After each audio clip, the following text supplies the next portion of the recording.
what's up? So, balik ko natin yung inaantay ko na almost 1 week. So, sabay sila dumating guys. At ito yung natawag na New Style 8 Pro Music horn. So, ito yung dali pa itong Bacolod. At dumating kahapon. Naman, ganun din, dumating ng gabi. Ito yung order ko na Zenlo 5M Pro Plus.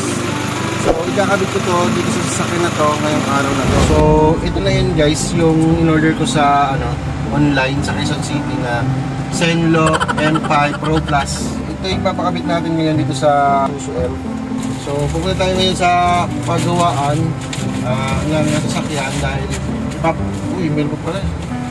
So, ito na siya. At meron pang resibo. So, under warranty almost 6 months. So, ito na yan. Then, mga idol. Woo! Yes! Ito yung tinatawag na Zenlo M5 Plus Pro. So, driving light. Bali, branded to guys. At medyo may kamahalan nga lang din.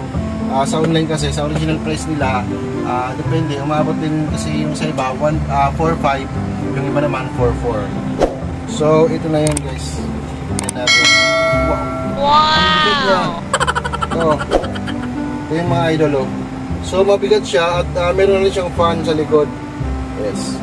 Ito yung ginagamit na kalamitan ng mga big bike na ilaw. Kasi maliwanag siya sa gabi. Napakalawak ng narating ilaw na ito. Kaya nailagay niyo dyan, pupunta naman ako doon sa mga electrical ng mga sasakyan para ipakamit na ilaw na to. At ganoon din, ito na in-order ko galing Bacolod. So check naman natin tong interruptor rapid and music horn kung legit nga ba, kasi baka mamaya na-scam tayo at walang laman eh. So tingnan natin tong loob ng box na to. Alright, so ito na yung order natin mga idol na galing Bacolod. So dalawa to mga idol na in-order natin kasi dalawang sakyan na paglalagyan natin. Buti hindi scam. So, ito ang papalagay natin. Ito kasi, pwede ito sa 24 volts. Kaya ito yung order natin mga idol. So, yun yun. So, ipapakabit na natin ito ngayong araw na to. So, let's go! Alright, so, bali, dito tayo ngayon magpapakabit mga idol. Diyan, sa Ray Electrical Center. Dito kasi legit magpakabit ng mga wiring. Okay. So, ang dami na agad nakapila. So dito kinakabit na ni Pogi yung mini driving light natin na Zenlo M5 Pro.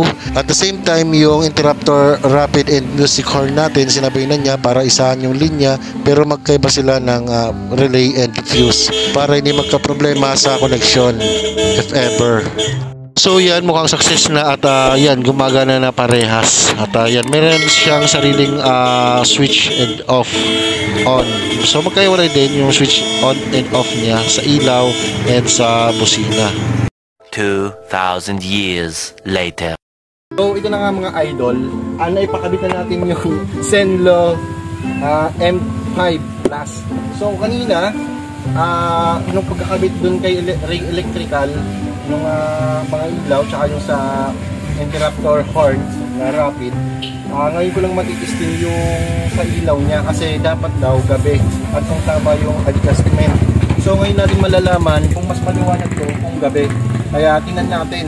Samahan nyo ako. Start natin yung sakyan at paganahin natin yung ilaw kung alin ba mas maliwanag, itong headlight o yung linagay nating Zenlo M5 Plus. Tara!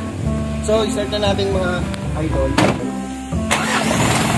Ito natin mga idol yung sasakyan and try na natin yung sa headlight natin. Ito yung ilaw nung mismong sasakyan, yung low headlight niya and yung high. So ito yon. Then so switch na natin dun sa isa which ito yung yellow. Kita nyo naman mga idol. Woo! Grabing liwanag. Grabe ang layo. Nawala yung ilaw nung yung mismong headlight nung truck nitong Elf. Grabe. So ito naman yung isa, yung white light na may kasamang yellow light. Yan. So grabe mga idol ang liwanag, promise. Kaya kahit bumiyahe tayo ng probinsya like sa South Road ng Bicol, makikita natin agad yung mga lubak-lubak. So yan. Ayan yung ordinaryong ilaw niya sa sasakyan. And ito naman yung pinalagay natin. Kita nyo naman mga idol, napakaliwanag. So labas naman tayo ngayon mga idol. So, ayun na mga idol. Tingnan nyo naman yung liwanag mga idol. Oh. Yan yung liwanag ng ito yung liwanag ng Zenlo M5 Plus na pinakabit natin. Ito yung napaka-wide niya. At niya yung kapilang kaagad. At yung haba nung ilaw.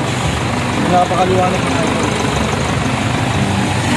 Tingnan nyo dito. Grabe. Hindi naman siya masilaw tingnan kahit malayo tayo. Hindi siya yung nakakasulat kasi ibinaba natin yung white casket doon sa baba. Tingnan nyo. Silipin nyo doon mga idol. Ayan, atras ka.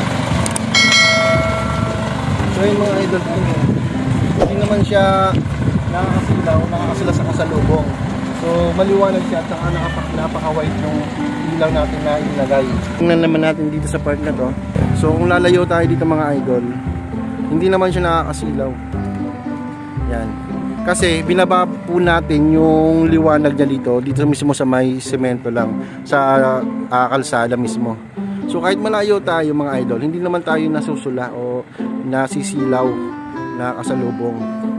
So yan, normal lang din na tama lang sa headlight natin. 1 hour later. Ito yung part na to na paped nating testingan itong Zenlo M5 Plus. So kanina kasi yung tinising natin merong street light at maliwanag siya. So malalaman natin kung gaano kaliwanag siya dito sa mas madilim na area na walang street light. Right? So yan, ito yung ilaw niya. And then ito yung standard na ilaw ng sasakyan, which is yung headlight niya na low. At ito naman yung high. Then ito na yung bubuksan natin yung sa Zenlo M5 Plus, yung yellow light. So ito yung yellow light, napakaliwanag mga idol, oh. Kitang kita. At white talaga siya.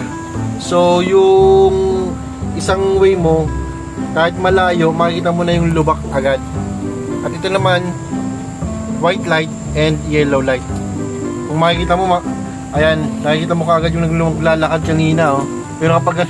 Pero pag hindi siya nakailaw, nawawala dahil mahina nga yung liwanag nitong sasakyan. So yan, ganito kaliwanag yung Zenlo M5 Plus. Yan. Tingnan naman natin sa labas. Ayan yung standard na ilaw natin sa sasakyan natin. Bali ito yun, headlight. So papalitan natin ang Zenlo M5 Plus. Papalitan mo natin ito mga idol. So yan, tingnan nyo, madilim. And bubuksan naman natin ngayon yung yellow light ng Zenlo M5 Plus. Yan, tingnan nyo mga idol.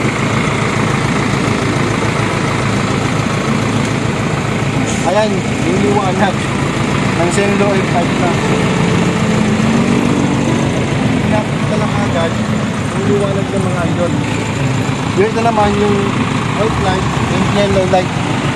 Tingnan nyo yung mga idol.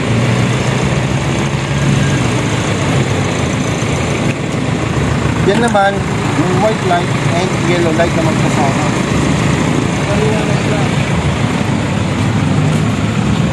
Pag dito, kitang-kita na yung area na pwede kang malubak.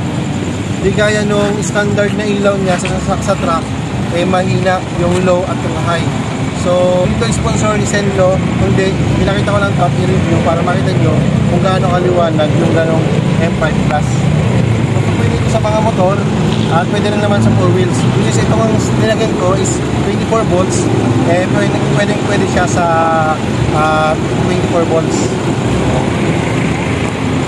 Alright, so dito natin malalaman yung liwanag ng Zenlo M5. Yung kinabit nating ilaw, bumabiyahe na tayo para makita natin talaga kung gaano kaliwanag yung kinabit nating ilaw na Zenlo M5 na nandito ngayon sa sasakyan. And as you can see mga idol, nandito kami ngayon sa Atimunan. Ayan, ito yung, kung makikita nyo, ito yung standard na ilaw ng ating sasakyan na Isuzu L. And mabordig tayo. So ayan, dito sa lugar na to napakadilim talaga mga idol. Wala man lang kahit na anong street light dahil ito ay pabundok na. Ito yung Atimunan, yung papuntang Old Sigsel Road. So nandito lang tayo sa baba dumaan dahil medyo may karga tayo. And ito yung ilaw natin ng sasakyan na standard lang po. Naka-low tayo. And i-high ko yan. So yan yung ilaw ng ating sasakyan. And ngayon, bubuksan ko na yung ating ilinagay na Zenlo M5. Ayan, tingnan natin. Dito, parang dilim ng standard na ilaw natin.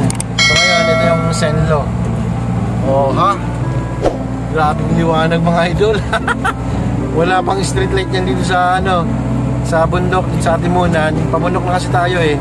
At kitang-kita niya yung buong kalsada. So dito sa lugar na to, maraming lubak. At ayan, kung makikita nyo, halos sakop niya yung kabilang kalsada.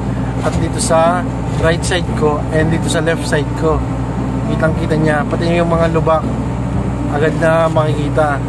So kapag pinatay naman natin yung Zenlo at yung standard na ilaw lang natin ang ilalagay, yan, ang dilim, grabe, kahit i-high pa natin yan, no? Halos hindi makita rin yung daanan. Pero pag binuksan natin yung Zenlo, ayan, grabe ang liwanag. So yun, so ito yung example nung nilagay natin na Zenlo M5 dito sa Isuzu F. So yun lang, salamat.